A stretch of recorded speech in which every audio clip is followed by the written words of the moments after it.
Bonjour à tous, bienvenue sur Investir en Crypto, j'espère que vous allez bien. Dans cette vidéo, je vais vous analyser la crypto Cardano. Donc j'espère que ça vous fait plaisir pour ceux qui ont investi dessus, pour ceux qui sont en train de passer en mode dépression parce qu'on est dans une grave tendance baissière sur cette crypto. Je pense qu'il faut prendre un peu de recul sur cet investissement. Vous allez voir qu'à très court terme, il y a des potentiels targets à aller à la hausse, aussi à la baisse. Je vais vous en parler de manière détaillée. Pour ceux qui ne me connaissent pas, moi c'est Rémi, ici on apprend à investir dans les crypto-monnaies et devenir rentable sur ce marché. Donc déjà d'un point de vue fondamental, regardez au niveau de l'offre en circulation, on a quasiment atteint l'offre totale. Donc ce qui indique que la division du prix, l'inflation ne sera pas si conséquente que ça. En tout cas, si le prix devait être divisé dans les mois, années à venir, ça ne serait que de 45 millions divisé par 32 millions. Donc c'est pas énorme en soi. Ça diviserait le prix de à peu près 1,4. Si on regarde à peu près comment sont dilués les tokens, on voit que c'est pas fait au fur et à mesure, c'est fait d'un coup. Là ici on a eu un plus 20%, ici on a eu un plus 2%, plus 2% encore. Bref, ça se fait au fur et à mesure, mais ce ne sont que des petits pourcentages. Donc de toute manière, 1,4, diviser le prix par 1,4, franchement, c'est pas la mer à boire comme on dit. Moi, ça m'inquiète pas forcément par rapport au prix. Maintenant, je vais vous montrer d'un point de vue technique ce que je pense du Cardano. Alors déjà, je vais vous montrer d'un point de vue long terme si vous le voulez bien et après je vais vous montrer les potentiels targets à aller chercher sur le court terme. Dans un premier temps, d'un point de vue long terme, on va observer ce à quoi correspond le mouvement d'aujourd'hui.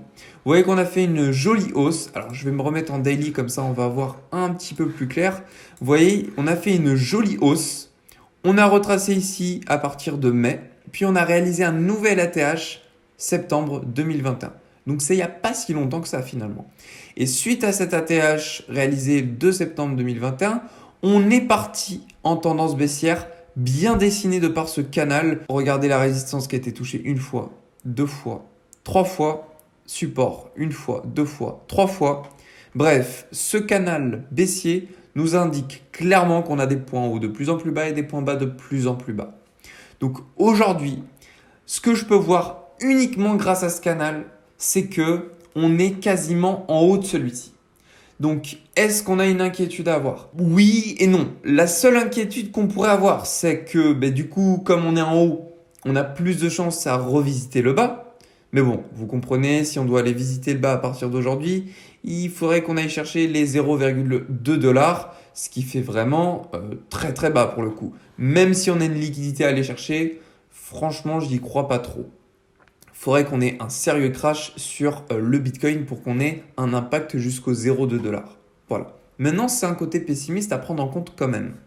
Mais qu'est-ce que je peux me dire aussi suite à ce canal qu'on voit? C'est que si on se rapproche de la résistance, voilà le scénario qui pourrait arriver. On pourrait potentiellement avoir plusieurs rebonds au niveau de cette résistance avant même de la percer. Et dès lors que l'on clôturera au-dessus en weekly, ce sera désormais parti pour le Cardano. On pourra entamer une nouvelle tendance haussière. Donc voilà comment je vois les choses uniquement en dézoomant. Maintenant, j'ai pris uniquement le facteur de ce canal baissier. Je pourrais prendre d'autres facteurs et c'est ce vers quoi on va tendre d'un point de vue plus zoomé juste après. Également, ce que je peux voir, c'est que dans le passé, si je zoome un petit peu à ce qui s'est passé en 2018, on avait eu une ascension extrêmement puissante, très exponentielle. On est reparti à la case départ. Et qu'est-ce qui s'est passé?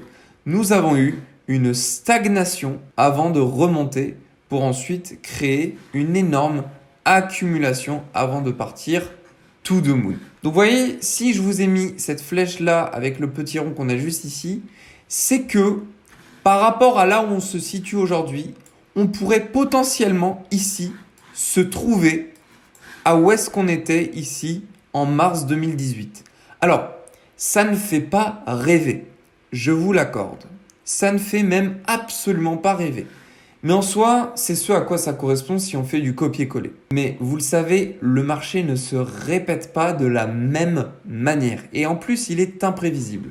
Donc c'est la raison pour laquelle, même si je vous ai mis ça à titre indicatif, je n'y crois pas. Je ne pense pas du tout qu'on est à ce niveau-là, même si je vous l'ai montré, tout simplement parce que le Bitcoin sera voué à partir à la hausse, fort probablement pour cette année 2022. En tout cas, c'est ce que je crois. Donc, C'est la raison pour laquelle moi je verrais plutôt le Cardano réaliser une cassure ici, pourquoi pas une accumulation, puis ensuite repartir à la hausse. Mais dès lors qu'on n'a pas cette zone d'accumulation ou cette zone de stagnation, eh ben, je ne verrai pas le Cardano repartir à la hausse tout de suite. Je le vois mal faire ce qu'on appelle un V-bottom, c'est-à-dire repartir directement to the moon. Maintenant que ça c'est dit, je vais vous montrer les éventuels targets à aller chercher. Les zones en beige correspondent aux zones de prix et les zones en rouge, je vous zoome un tout petit peu plus, correspondent à des zones sur lesquelles on va avoir extrêmement de mal à casser ces zones-là. Donc ça veut dire que ce soit en tant que support ou en tant que résistance. Donc désormais, je me mets en 15 minutes pour vous analyser un petit peu tout ça. Donc là, ce qu'on voit, c'est qu'on a une jolie réaction haussière, donc un suivi du Bitcoin finalement depuis ici, vous voyez le 24 février. On a une hausse de 34%, ce qui est conséquent, mais pas autant que d'autres cryptos qui nous ont fait de bien meilleures performances. Ce qu'on peut voir, c'est qu'ici, on a une zone d'imbalance entre les 0,915 $ et les 938 $. Cette zone d'imbalance tend à être comblée. Ce que je peux déjà, dans un premier temps, dire, c'est que la première target à aller chercher à la baisse, ce sera ici la zone des 0,916 $. Mais ce que je peux voir, c'est qu'ici, on a une zone en rouge, ce qui indique que le prix aura fortement du mal à passer à travers. Donc, je peux décaler un tout petit peu au-dessus ma zone de prix aux 0,925 $. Ensuite, la deuxième target à aller chercher à la baisse, ce sera tout simplement la zone des 1,618 qui correspond à notre extension de Fibonacci, zone sur laquelle les traders qui ont pris des shorts commenceront à prendre leur profit. Donc ici, on peut noter la zone des 0,880. Et pour moi, la dernière target à aller chercher sur les 24 prochaines heures, ce sera la target des 2,618 juste ici aux 0,820 $, qui correspond tout simplement à l'entrée dans cette zone de prix aux 0,830 $. Donc on pourrait limite décaler ça à ici, puisqu'on voit que c'est une zone sur laquelle nous avons pas mal rebondi. Donc voilà les trois premières targets à aller chercher à la baisse. Maintenant, on va aller chercher les targets à la hausse. Alors, dans un premier temps, ce qu'on peut voir par rapport à notre extension de Fibonacci que j'ai pu tracer ici, on s'est arrêté pile sur la zone des 1,618. On a rebondi également pile sur la zone des 1 $, zone psychologique qui correspond à une zone de prix en rouge, puisque nécessairement on a eu énormément à supporter cette zone de prix ou à y résister précédemment. Pour le moment, il faudrait que si on veut aller plus loin que les 1 $, il faudrait qu'on casse cette zone-là. Une fois qu'on aura réussi à clôturer au-dessus, la première target à aller chercher ce sera les 2,618 au 1,043 $. Juste au-dessus, on a une zone d'imbalance, vous voyez, jusqu'aux 1,066 $. Ce sera une éventuelle target également à aller chercher. Mais pour corréler cette zone d'imbalance avec ce qu'on a juste ici, une zone en rouge, je mettrai plutôt la target au 1,080 $. La troisième target à aller chercher, ce serait les 3,618 qui corrèlent avec perfection avec notre zone en rouge. Encore une fois, c'est une zone sur laquelle on aura beaucoup de difficultés à passer. Donc, c'est la zone des 1,110 $. Et puis, juste après, on a une zone d'imbalance. Donc, ces zones d'imbalance, je précise, ce sont des zones qui tendent à être comblées. Et également, ce sont des zones que j'ai tracées en daily. Donc, ce sont des zones un petit peu plus lointaines en termes temporels. Donc, on va plus avoir de facilité à aller les chercher que si c'était en 1 minute, par exemple. Et donc, ce qui nous invitera à aller chercher la dernière target de prix potentielle au 4,618 à la target de prix, donc des 1,175 $, qui nous montre l'entrée dans cette zone de prix. D'ailleurs, je pourrais même limite décaler ça au 1,165 puisque l'entrée se fait pile ici. Donc c'est mieux, je trouve, de se référer aux zones de prix puisque les zones de prix que je vous dessine, en fait, ce sont une accumulation de résistance et de support. Ce qui fait que ce sont des zones d'intérêt très fortes. Donc voilà toutes les potentielles targets à aller chercher pour le Cardano. Rappelez-vous, celles qui sont à la baisse, ce sont celles notamment sur lesquelles je pense qu'on ira aller chercher sur le très court terme. Pourquoi je vous dis ça? Tout simplement parce que comme le ADA est corrélé avec le Bitcoin est aujourd'hui à 43 700 $ approximativement au moment où je vous tourne cette vidéo. Et le max pain price du 4 mars, donc c'est-à-dire sur les options, l'expiration des options le 4 mars, est au 39 000 $.